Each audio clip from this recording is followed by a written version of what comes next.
Good morning mga kapay! Panibagong araw at ulit.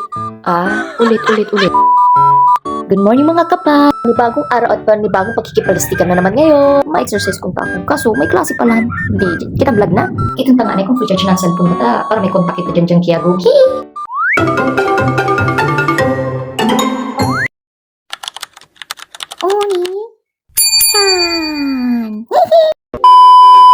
Oh, marayaon ka pa digpi.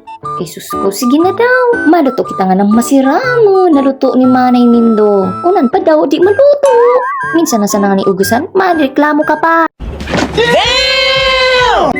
Oh, napansin nyo na naman na yan na kusina na mo. Dahil ka mangyaram, taklibo yan ni Papa. Aesthetic bagayan. Bago nga ni kita maging kapay dyan, magkape nga ni kita. Painit-init lamang. Diyan ang painit na. Bako yan na sa ibaba, okay? Yun na nga ni mga kapay. Butangan na kape, butangan na nga sukar. Ano pang gusto mo ibutang? Pagmamahal mo. Wow. Kumakape, butangan mo may tubig. Alang butangan mo pagmamahal mo. Nakabusog daw yan. Pag nag-aalat kita sa sinap na, mag-Facebook nga ni kita. Oh, si Pagdaw dyan, may naarangan mo beauty ko, char. Huh?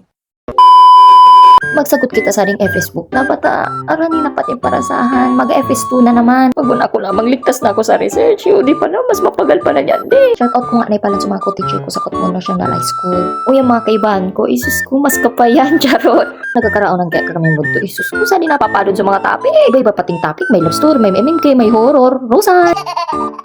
Unugon ko niya dyan naman. Marigos nga niya ako. Babush!